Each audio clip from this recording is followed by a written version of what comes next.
할렐루야. 오늘의 본문은 마태복음 10장 16절부터 23절까지의 말씀입니다. 함께 읽도록 하겠습니다.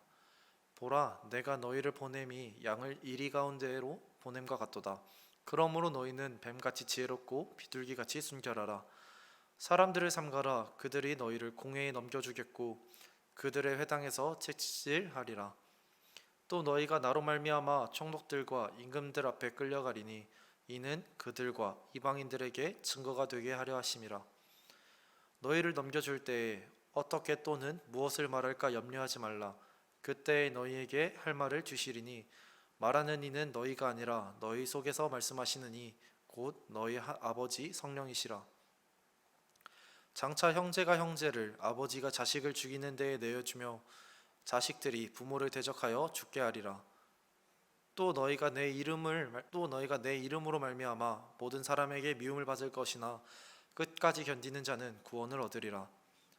이 동네에서 너희를 박해해야 하거든 저 동네로 피하라. 내가 진실로 너희에게 이르노니 이스라엘의 모든 동네를 다 다니지 못하여서 인자가 오리라. 아멘. 저는 오늘의 본문을 묵상하면서 22절과 23절에서 응원하신 하나님에 대해 묵상하게 되었습니다. 본문에서는 이리들 사이에 있는 양, 공회에서 채찍질 당하는 사람, 총독들과 임금들에게 끌려가는 상황, 가족들끼리 서로 죽이거나 대적하는 상황, 모든 사람에게 미움을 받는 상황과 같이 다양한 상황들을 통해 어려움을 당하는 모습들을 나타나고 있습니다. 이러한 모습은 하나님을 위해 복음을 전하다가 고난을 당하는 사람들의 모습이기도 합니다.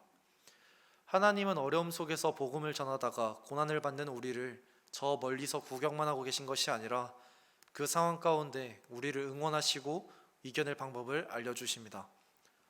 그렇다면 우리는 전도할 때 어떻게 해야 할까요? 우리가 전도를 할 때에는 첫 번째, 뱀처럼 지혜로워야 합니다. 그러나 우리가 뱀을 보면 무서워하고 징그러워합니다. 또한 성경에서는 뱀을 하나님이 지으신 모든 그 동물들 가운데 가장 간교하다고 말하고 있으며 아담과 하와가 범죄할 때 그 유혹을 했던 동물이 바로 뱀이었습니다. 그렇기 때문에 우리에게 뱀은 부정적인 이미지와 거부감을 들게 만듭니다. 그러나 뱀의 간교함을 이야기할 때 쓰인 히브리어 아룸은 잠언 12장 23절에서도 동일한 단어로 사용되었습니다. 간교함 위에도 슬기로움, 지혜로움이라는 의미를 지니고 있습니다. 이러한 단어 아룸은 지혜의 양면성을 의미하고 있으며 우리에게는 뱀과 같은 민첩한 그러한 지혜가 필요합니다. 지혜로운 사람은 17절의 말씀처럼 사람들을 삼갑니다. 여기서 삼가다는 그 말은 사람들을 만나는 것을 멈추고 아무것도 하지 말라는 의미를 지닌 것이 아니라 자신을 박해하는 사람들로부터 떨어져서 마음을 지키고 이리와 같은 사람들로부터 자신을 보호하기 위해 불필요한 위험에 들어가지 말고 그것을 위해 지혜를 사용하라는 의미를 지니고 있습니다. 만약 우리가 그렇지 아니한다면 이후에 나오는 그러한 말씀들처럼 우리는 어려움을 당하게 될 것입니다. 우리가 전도를 할 때 두 번째로 비둘기처럼 순결해야 합니다. 19절과 20절의 말씀에서 복음을 지니며 살다가 믿지 않는 사람들에게 어떤 말을 해야 할 때 성령님께서는 무슨 말을 해야 할지 알려주실 것이기 때문입니다. 그래서 우리는 두려워하지 말고 염려하지 말아야 합니다. 이러한 성령님의 음성을 듣기 위해서는 우리는 먼저 순결한 상태가 되어야 합니다.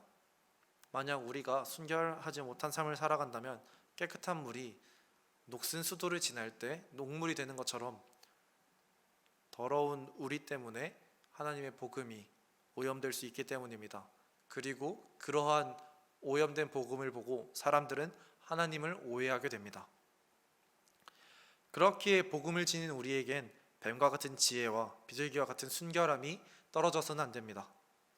만일 우리에게 지혜가 있으나 순결함이 없다면 자신의 유익을 위해 세속적인 수단에 빠지게 될 수도 있고 때로는 불법과 부정한 방법으로 문제를 해결해 나아갈 것입니다. 만약 이렇게 해결하게 되면 그들의 지혜는 우리의 지혜는 복음에 아무런 유익도 주지 못하게 됩니다. 반대로 순결함은 있으나 지혜가 없는 사람은 순전한 모습이 아닌 순진한 모습을 지니게 됩니다. 순진한 사람은 무엇이 옳고 그른지 구분할 수 없어 이리들 사이에 있는 양처럼 주변 사람들에게 휘둘리게 될 뿐입니다. 여러분은 배우 윤은혜 씨에 대한 이야기를 들어보셨나요? 짧게 설명하자면 그 배우가 교회에서 간증하고 찬양 인도하고 기도하는 영상이 인터넷에 돌아다니게 되었습니다. 그 영상을 본 교회를 다니지 않는 사람들은 윤은혜 씨를 손가락질하며 징그럽다, 무섭다와 같은 비난을 쏟아내기 시작했습니다. 이처럼 이젠 교회 안에 있는 우리들조차 교회 밖에 있는 사람들로부터 손가락질 받을 수 있는 그런 시대가 되었습니다. 그러나 우리에게 이러한 상황을 이겨낼 수 있는 단 한 가지 소망은 주님이 다시 오신다는 것입니다. 제가 이전에 교회 지원 전도단이라는 수업을 통해 타지에 가서 전도를 하고 그들을 위해 예배를 함께 드렸던 적이 있었습니다.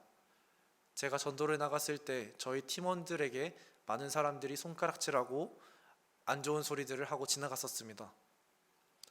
그러나 우리가 그러한 상황을 이겨낼 수 있었던 것은 그것이 수업이기 때문이 아닌 우리가 하나님을 사랑하고 그들에게 진정한 복음이 흘러나가길 원했다는 것입니다. 그리고 결국 주님은 다시 돌아오신다는, 주님은 다시 이 땅에 오신다라는 그 소망이 있었기 때문입니다. 우리 모두 뱀같이 지혜롭고 비둘기같이 순결함으로 세상의 박해를 버티며 세상을 살아가시는 여러분이 되시길 주님의 이름으로 소망합니다.